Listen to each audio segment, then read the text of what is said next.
Muy buenas tardes, tengan todos ustedes. Les doy la bienvenida a esta transmisión. Les mando un fuerte abrazo en el amor de Cristo y les pido si por favor pueden acompañarme con sus Biblias a Mateo, versículo 18, número 20.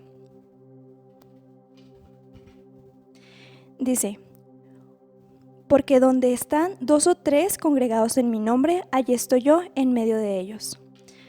Así que sin importar las tragedias, sin importar lo que esté pasando en el mundo ahorita, sin importar nada de eso, hay que meditar en la palabra de Dios, centrarnos, alabar su santo nombre, darle las gracias por lo que el día de hoy nos permite tener y por cómo nos permite estar. Clamar por cada una de esas personas que han perdido a sus familiares y estar cada día más centrados en escudriñar la palabra de Dios. Porque en aquellos momentos donde estemos teniendo alguna lucha o alguna dificultad, el Espíritu Santo nos redarguirá de cada una de esas cosas que hemos aprendido y nos recordará lo que estaremos esperando en el cielo. En esta hora tenemos que disponer nuestro corazón en gratitud y en alabanza para alabar y bendecir su santo nombre por medio de estos cantos que vamos a tener a continuación.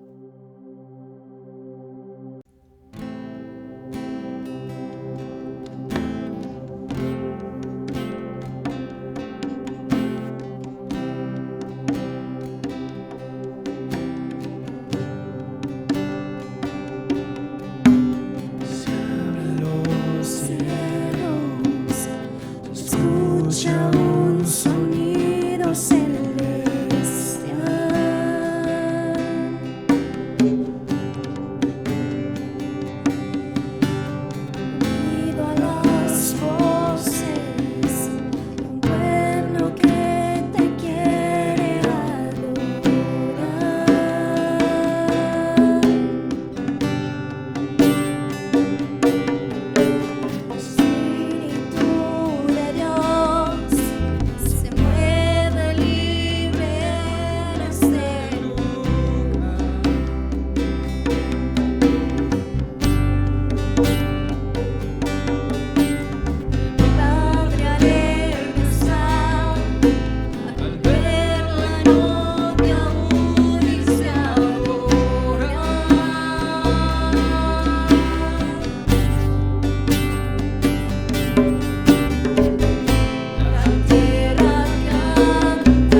Bueno, hermanos, después de habernos gozado con este hermoso canto, les pido que se pongan en toda su disposición para escuchar la palabra de Dios, dando así lugar a esta que entre en sus vidas y que pueda hacer el efecto para lo cual ha sido enviada. Que Dios les bendiga.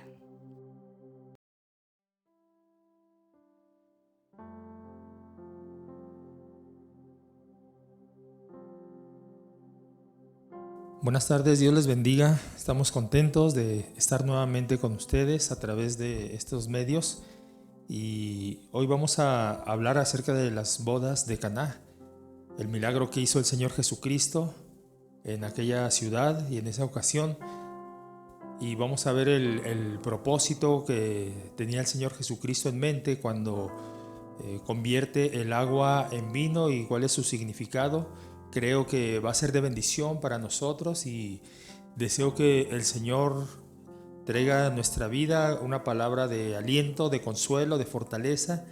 Y si hasta aquí el Señor nos ha ayudado, creo que lo seguirá haciendo.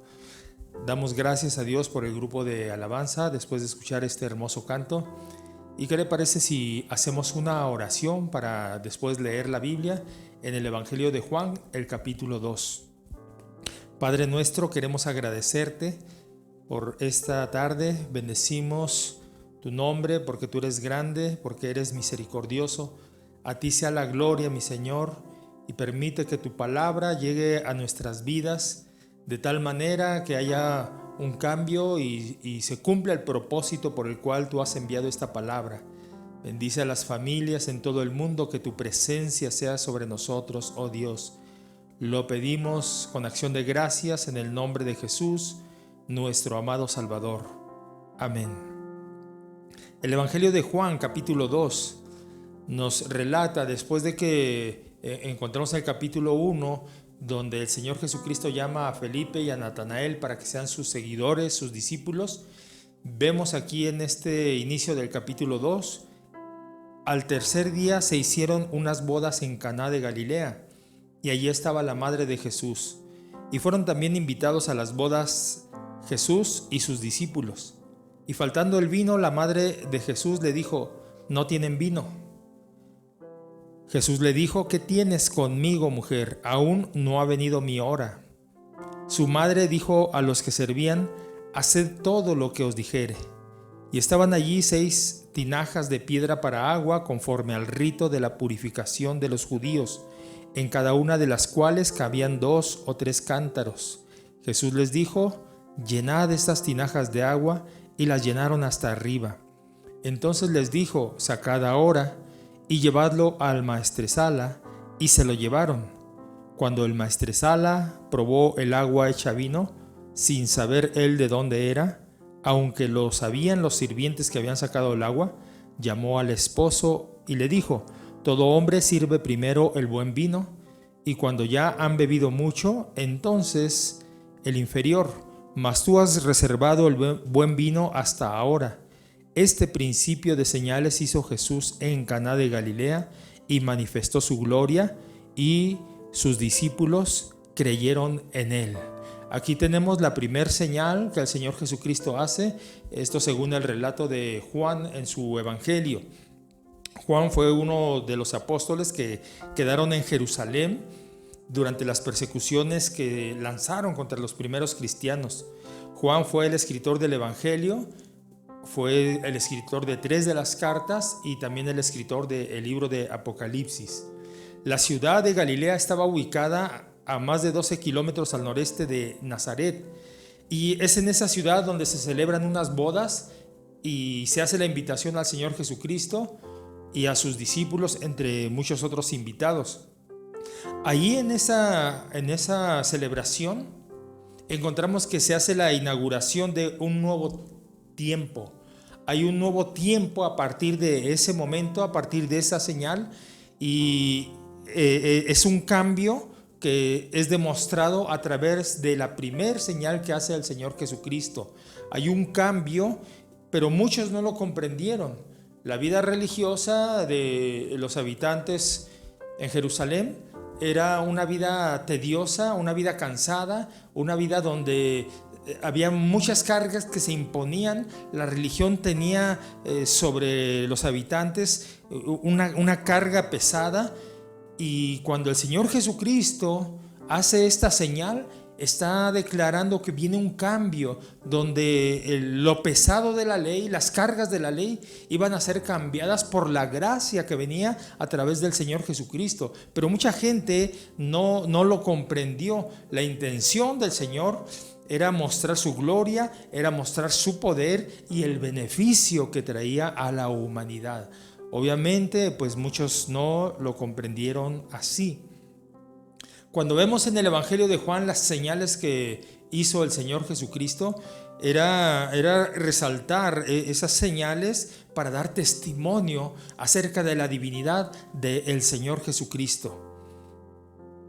Los judíos no vivían con gozo, no disfrutaban su religión. Para ellos era una carga, era algo pesado.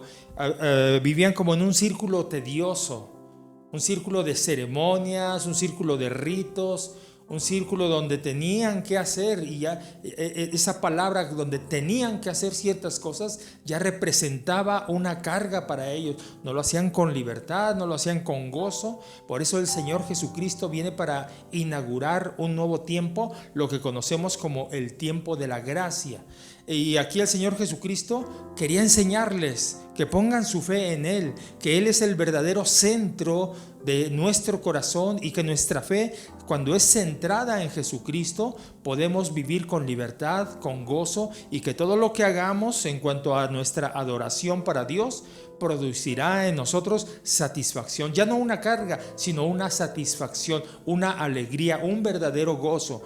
Entonces esta tarde quiero hablar acerca del tema la señal del agua convertida en vino, porque es lo que llama nuestra atención aquí en estas bodas. La señal del agua convertida en vino nos muestra que el rigor de la ley de Moisés fue cambiada por el gozo de la gracia en el Señor Jesucristo, y esto trae esperanza a la humanidad. Esto trae esperanza todavía hoy en el siglo XXI a nuestras vidas. En Jesucristo hay esperanza. Entonces, la señal del agua convertida en vino es el tema de esta tarde, y lo desarrollaré a través de una pregunta. ¿Cuáles fueron las circunstancias en las que se realizó la señal del agua cambiada en vino? En primer lugar, la señal de convertir el agua en vino se presenta en medio de una crisis. Hubo una crisis en esa boda, en esa fiesta, en esa celebración tan contentos, de mucha alegría, de mucho gozo, como era una boda. Bueno, pues en esa celebración se presenta una crisis. Dice el versículo 3 del capítulo 2 de Juan: y faltando el vino, ahí está la crisis, faltó el vino. Las fiestas de bodas entre los judíos acostumbraban que era una fiesta que duraba varios días, por lo menos 7 días duraba esa fiesta. Y era algo vergonzoso para los anfitriones que se acabara la provisión, que se acabara el alimento, o en este caso que se acabara el vino. Y ocurre esta necesidad, esta crisis en medio de una celebración, en medio de la alegría, surge una crisis, y la madre del Señor Jesús le dice: está faltando el vino, no tienen vino. Esa es la necesidad, esa es la crisis. Bueno, pues en esta crisis el Señor glorifica su nombre. El Señor Jesucristo va a suplir esa necesidad, va a cambiar el agua, o la va a transformar en vino para suplir una necesidad, ya que era algo vergonzoso. Pero aquí venía un cumplimiento profético. Según lo que anuncia Juan en el prólogo, en el capítulo 1 y versículo 17, según la Biblia de las Américas, dice lo siguiente: porque la ley fue dada por medio de Moisés, la gracia y la verdad fueron hechas realidad por medio de Jesucristo. Aquí tenemos un cambio, como lo he mencionado hasta este momento, un cambio en cuanto a la ley, donde su cumplimiento perfecto es a través de Jesucristo, pero inicia una nueva era, una nueva etapa. El tiempo de la gracia viene a través del Señor Jesucristo y se establece o se inaugura precisamente en un tiempo de crisis, cuando hay necesidad, cuando hay una escasez en esas bodas. Ahí es donde inicia un nuevo periodo. El cambio del agua en vino fue una señal, o sea, un milagro con un significado. Esas son las señales que hace el Señor Jesucristo. Un milagro, pero que tiene un significado más allá. En este caso, más allá de suplir la necesidad, más allá de que no haya vergüenza en la familia a causa de la falta del vino, más allá de suplir una necesidad, el Señor Jesucristo está haciendo este milagro, pero ese milagro tiene un significado espiritual. Bendito sea su nombre. Ese significado era mostrar que Jesús era verdaderamente el Cristo, el Hijo de Dios, el Mesías verdadero.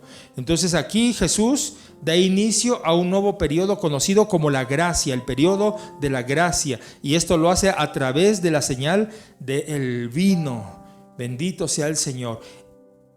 Todo lo que hace el Señor tiene un propósito, tiene un objetivo. Si hasta aquí el Señor nos ha permitido vivir, nos ha permitido disfrutar en medio de esta crisis que vivimos a nivel mundial, todavía Él sigue glorificando su nombre, todavía Él sigue supliendo las necesidades. En medio de nuestras crisis que pasamos, todavía el Señor Jesucristo sigue glorificando su nombre, y es con un propósito: que usted y yo creamos en Él, que usted y yo confiemos en Él, que usted y yo nos acerquemos a Él, porque esta es la provisión divina para una necesidad humana. Voy a repetirlo: es la provisión divina para una necesidad humana, pero va más allá. Es con el propósito de mostrar que Él es el Cristo, que Él es el Mesías, que nosotros debemos de poner nuestra fe, nuestra mirada en el Señor Jesucristo. Alabado sea su nombre.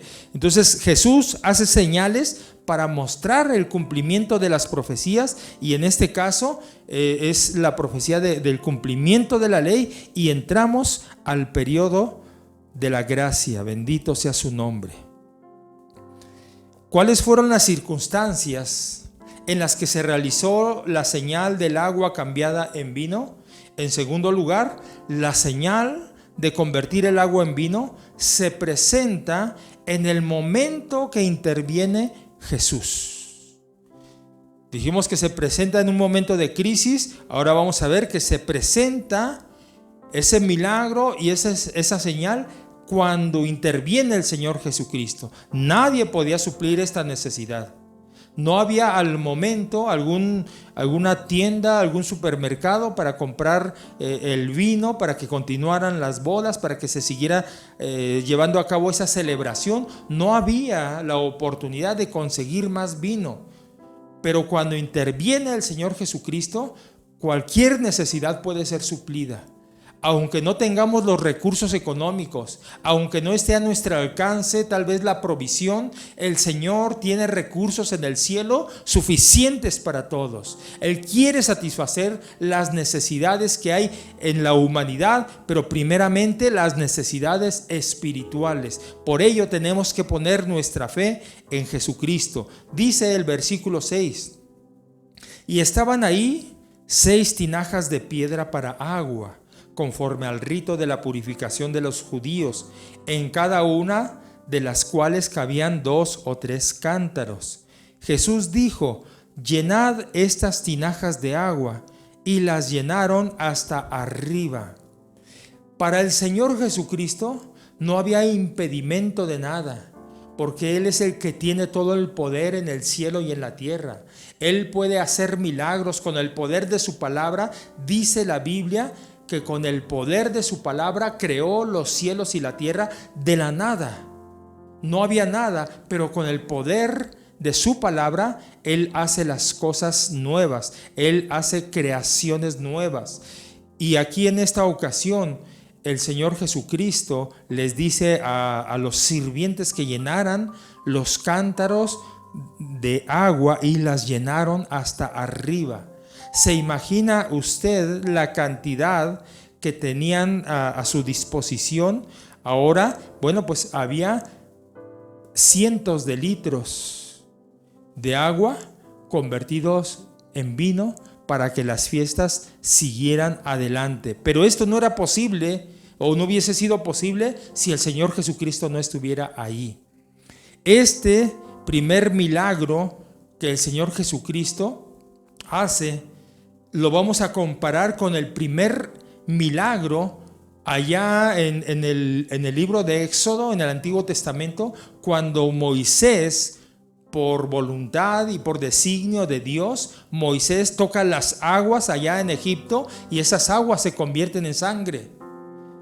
En esa ocasión había un elemento de destrucción, un elemento de juicio. Cuando Moisés, por orden de Dios, va con Faraón para que Faraón deje libre al pueblo de Israel y Faraón se resiste, Faraón se niega, entonces para demostrar el poder de Dios, Moisés toca con la vara las aguas del río Nilo y estas aguas se convierten en sangre, pero esas aguas producen muerte porque se mueren todos los peces, y aquí encontramos un elemento de juicio en el Antiguo Testamento donde hay destrucción para que el faraón, siendo rebelde, soltara al pueblo de Israel que estaba cautivo allá en Egipto. Pero ahora vemos aquí en este milagro que el Señor Jesucristo hace, y también está presente el elemento del agua, solamente que el agua ahora no se convierte en sangre, sino que se convierte en vino, y aquí encontramos un elemento de sutileza, de bendición y de regocijo. En el Antiguo Testamento, cuando el agua se convierte en sangre, hay un elemento de juicio, un elemento de destrucción, pero ahora hay un elemento de regocijo, un elemento de bendición, un elemento donde el Señor Jesucristo transforma el agua en vino. Alabado sea Dios. Encontramos en este tiempo, cuando fue escrita esta palabra, el ambiente religioso donde los líderes habían tergiversado la palabra, donde ya la ley de Moisés era demasiado pesado, eran demasiadas las imposiciones que habían hecho para con el pueblo. Ya los líderes religiosos, los intérpretes de la ley de Moisés, hicieron que fuera una carga dura para ellos cumplir con la ley de Moisés. Lejos del propósito original, que era que la gente obedeciera voluntaria y amorosamente la ley de Moisés y se acercara así a Dios, ya los líderes habían hecho que fuera una carga pesada, algo difícil, algo forzoso.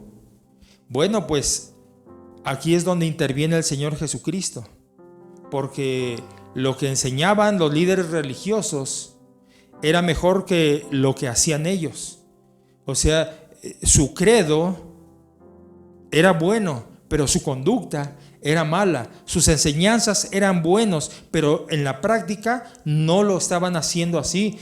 Lo vemos por lo que el Señor Jesucristo dijo de los fariseos, ahí en Mateo capítulo 23, versículo 4, donde les dijo: atan cargas difíciles de llevar y las ponen sobre las espaldas de los hombres, pero ellos ni con un dedo quieren moverlas.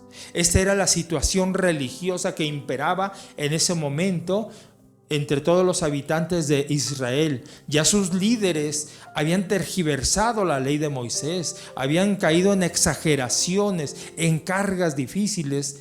Por eso, cuando viene el tiempo de la gracia, es entonces que son liberados de sus cargas al poner la confianza en Jesucristo. Cuando el Señor Jesucristo interviene en la vida de un hombre o de una mujer, inicia un nuevo periodo de vida, viene un cambio, una transformación en el corazón del ser humano. La vida puede ser mejor transformada por el poder de Jesucristo. Eso es lo que podemos nosotros señalar aquí como una aplicación espiritual a nuestra vida. Cuando el Señor Jesucristo llega al corazón del ser humano, entonces viene un nuevo periodo de vida.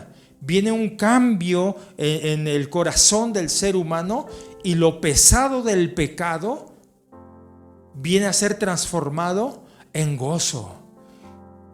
Cada vez que una persona se arrepiente de sus pecados, esa persona puede dar testimonio de que su vida es diferente, de que ahora siente gozo, de que ahora hay satisfacción, de que se ha ido la carga del pecado, el sufrimiento del pecado, lo difícil del pecado, y que ahora en Cristo Jesús somos verdaderamente libres. Alabado sea el nombre del Señor Jesucristo. Por eso el Señor Jesucristo dijo: conocerás la verdad y la verdad te hará libres. Cuando viene el Señor Jesucristo a la vida de una persona, las cadenas de pecado se rompen. Cuando nosotros ponemos nuestra confianza en Dios, las cadenas de pecado son rotas por el poder de Dios, porque si el Hijo os libertare, seréis verdaderamente libres. Hasta aquí yo no he mencionado ninguna religión que haga libre al ser humano, porque la religión no hace libre al ser humano. La religión tiene su lugar, se esfuerza por acercar a la persona hacia Dios, pero cuando nosotros venimos a Cristo, clamamos a Cristo, le entregamos nuestro corazón a Cristo y Él viene a nuestra vida, entonces verdaderamente somos libres. Usted necesita ser libre de la esclavitud del pecado, de las drogas o de la drogadicción o de lo que sea. Jesucristo es la respuesta, bendito sea su nombre. Entonces Jesucristo, cuando interviene en esas bodas, en esa necesidad, y cambia el periodo de la carga pesada de la ley y ahora viene el periodo de la gracia, es entonces que las personas podemos disfrutar de la verdadera libertad. Estamos hablando de la señal del agua convertida en vino. ¿Cuáles fueron las circunstancias en las que se realizó la señal del agua cambiada en vino? La tercera señal que quiero compartir con usted en esta tarde es la señal de convertir el agua en vino. Se presenta para mostrar que la gracia y la verdad de Jesús son superiores a la ley de Moisés. La gracia y la verdad de Jesús son superiores a la ley de Moisés. El versículo 11 del capítulo 2 dice lo siguiente: este principio de señales hizo Jesús en Caná de Galilea y manifestó su gloria, y sus discípulos creyeron en él. Ahí está la demostración de que la gracia de Jesús, la verdad de Jesús son superiores a la ley de Moisés, porque ahí manifestó su gloria. Gloria en el Nuevo Testamento significa el esplendor, el brillo y la majestad centrados en Jesucristo. El brillo, el esplendor y la majestad centrados en Jesucristo. Aquí la palabra para gloria es doxa. Doxa es la perfección, es la majestuosa y absoluta perfección que habita en Jesucristo. Jesucristo es perfecto, Jesucristo es esplendoroso, Jesucristo es majestuoso y se evidencia por los milagros que realizó. Mucha gente no creía en él. Lo veían solamente como el hijo del carpintero o como el hijo de María. Lo veían como un hombre común, pero él no era un hombre común. En él habitaba completamente la deidad. En él habitaba corporalmente la plenitud de la deidad. En él habitaba el Espíritu Santo con poder. Él era la manifestación de la divinidad. Dios hecho carne en la persona del Señor Jesucristo. Como señal, este milagro tenía la intención de mostrar la gracia y la gloria sobre la ley. Jesucristo es superior a Moisés. Jesucristo es superior a la ley. Jesucristo es superior a cualquier religión. Jesucristo va más allá de cualquier principado o potestad aquí en la tierra. Jesucristo es el Señor. Jesucristo es el Rey de Reyes. Bendito sea su nombre.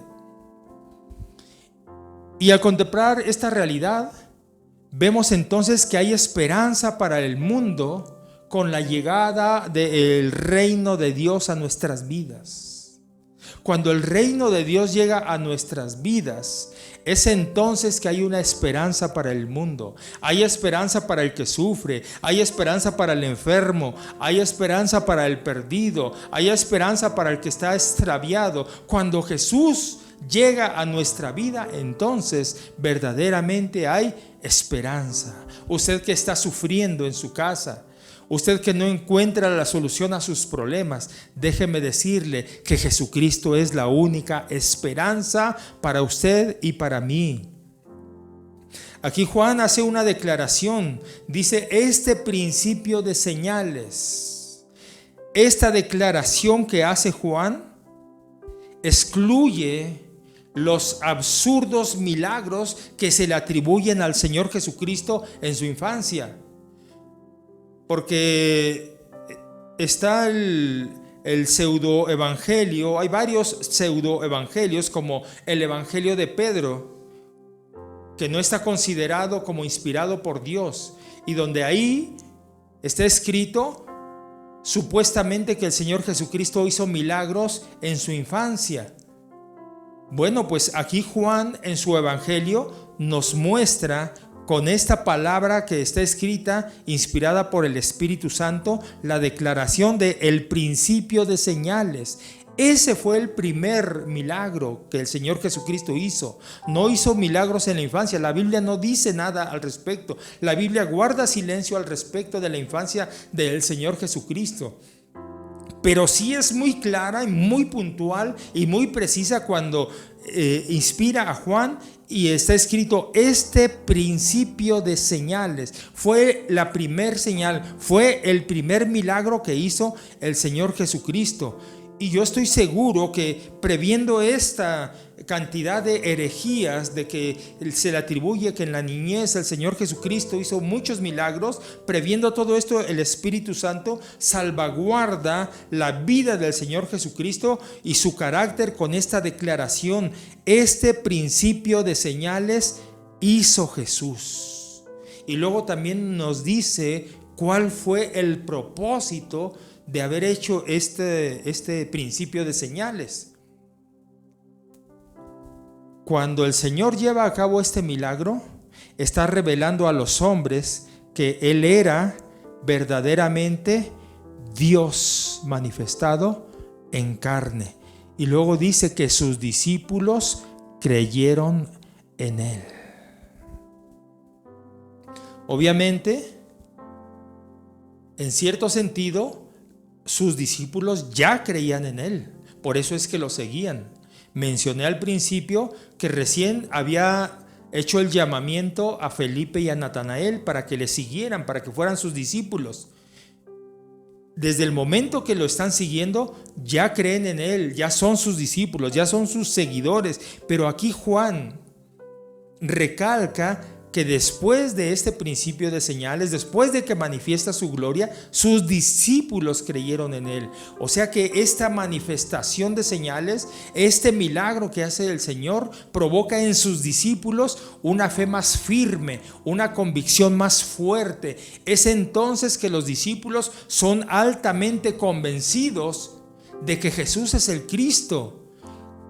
Paulatinamente el Señor va haciendo revelaciones a sus seguidores, a sus discípulos, y esto va confirmando en ellos la fe de que Jesucristo es verdaderamente el Mesías, de que Jesús no es cualquier persona, de que Jesús no es un hombre común, de que Jesús no es un simple carpintero o hijo de un carpintero, sino que Jesús es verdaderamente el Hijo de Dios. Alabado sea su nombre.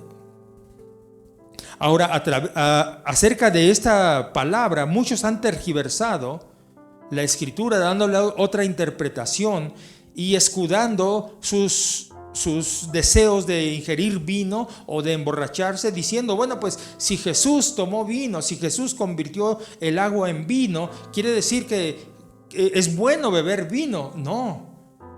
La Biblia dice que esa señal de convertir el agua en vino fue el principio de las señales, y lo hizo para manifestar su gloria, y lo hizo para que sus discípulos creyeran en Él.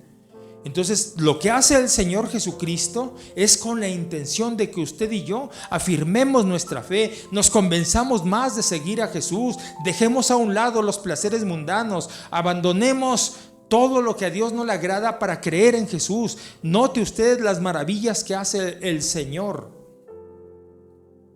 Tan solo el respirar es una bendición generosa de parte de Dios. En una ocasión, a un hombre que estuvo hospitalizado durante varios días y que le tuvieron que aplicar el oxígeno que aplican en los hospitales, cuando le dieron la cuenta de los gastos por los días que recibió el oxígeno, empezó a llorar este hombre. Y luego le dijeron, se le hace muy caro lo que se le está cobrando, ¿por qué llora? Y él dijo, no, lloro porque con estos cuantos días que he estado aquí hospitalizado y que me han aplicado el oxígeno, es una cantidad muy alta de dinero. ¿Cuánto le deberíamos a Dios por tantos años que nos otorga gratuitamente el oxígeno que respiramos día y noche? Y somos tan malagradecidos, somos tan ingratos que no vemos el poder de Dios que diariamente nos otorga el oxígeno de una manera gratuita. Los milagros que hace el Señor son con la intención de que usted y yo creamos en Él, confiemos en Él, nos acerquemos a Él, confiemos más plenamente en Jesucristo. Este principio de señales era para que los discípulos creyeran en Él. Así está manifestado en el Evangelio de Juan capítulo 2 versículo 23. Cuando estaba en Jerusalén durante la fiesta de la Pascua, muchos creyeron en su nombre al ver las señales que hacía. Lo que está haciendo el Señor Jesucristo, lo que hace Dios por nosotros, es con el propósito de que creamos en Jesús, de que le sigamos a Jesús, de que nos entreguemos a Él verdaderamente, porque Él nos otorga todos los milagros diariamente en nuestra vida para que creamos en Él. Alabado sea su santo nombre. Concluimos en esta tarde, amados hermanos. La señal del agua convertida en vino se realizó en medio de una crisis. Se realizó cuando intervino el Señor Jesucristo, y se realizó para mostrar que la gracia y la verdad de Jesús son superiores a la ley de Moisés. Creo, sin temor a equivocarme, que ninguno de nosotros preferiríamos vivir bajo el peso de la ley de Moisés, con una ley ya tergiversada o mal interpretada por sus líderes religiosos. Creo que ninguno escogeríamos ese estilo de vida, pero sí escogeríamos vivir bajo la gracia del Señor Jesucristo, como estamos viviendo en este tiempo. Debemos de adorar a Dios por esa gracia, debemos de agradecer al Señor porque Él nos ha hecho libres.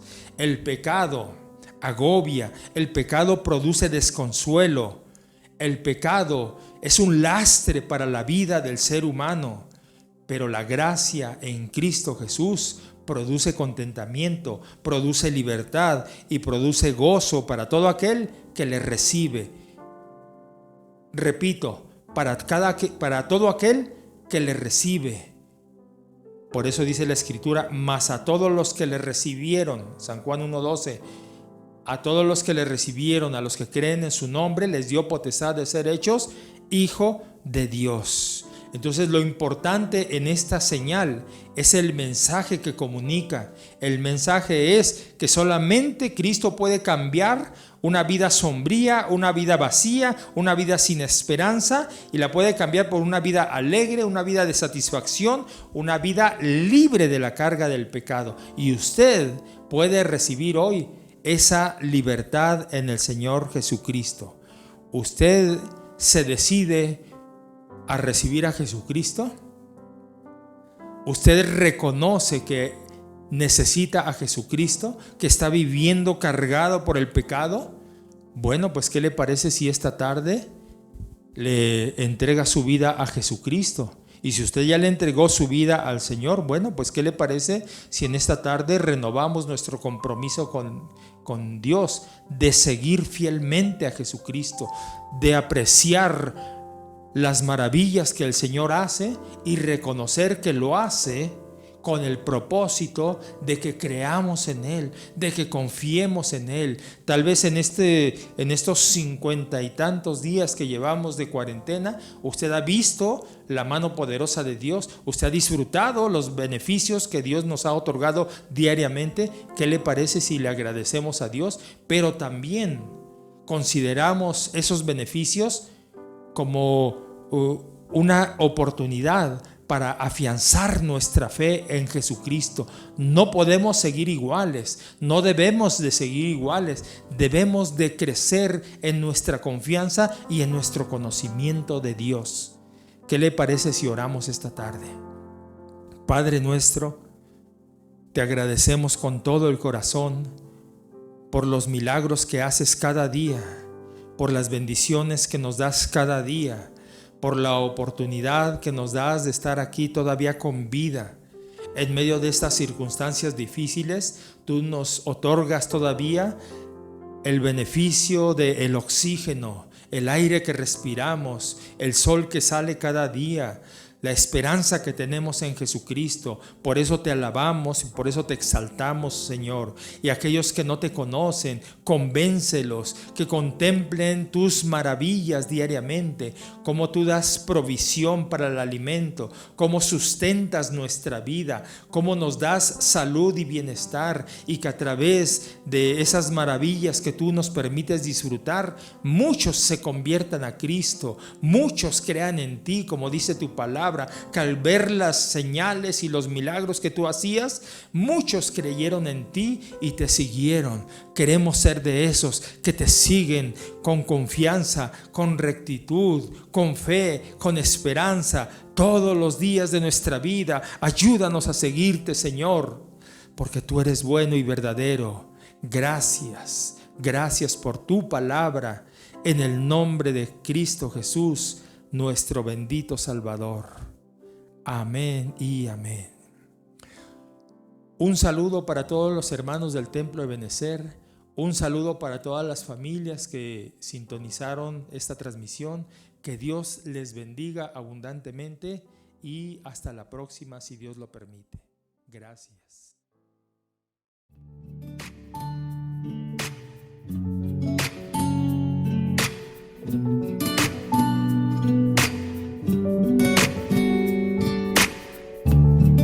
Hay un hombre que calma todo temor, un amor que consuela el más intenso dolor.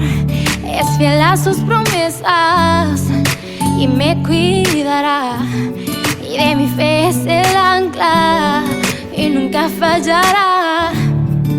Y todo va a estar bien, everything will be right. El mundo en su mano está, tu mundo en su mano está.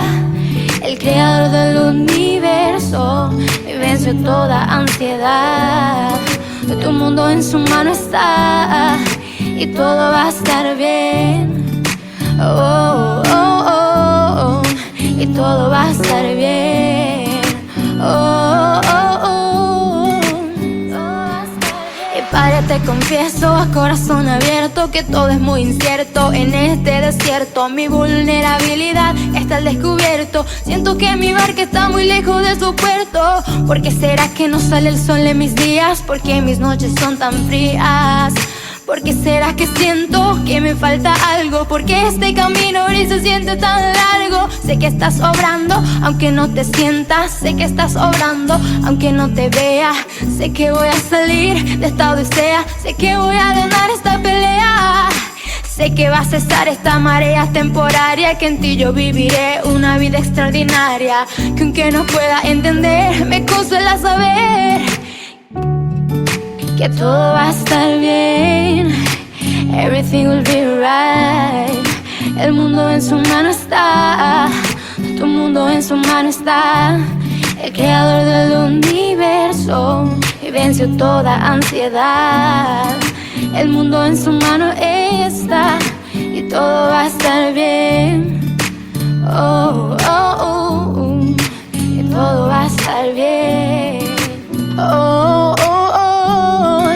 Y todo va a estar bien. Oh, oh, oh, oh. Todo va a estar bien.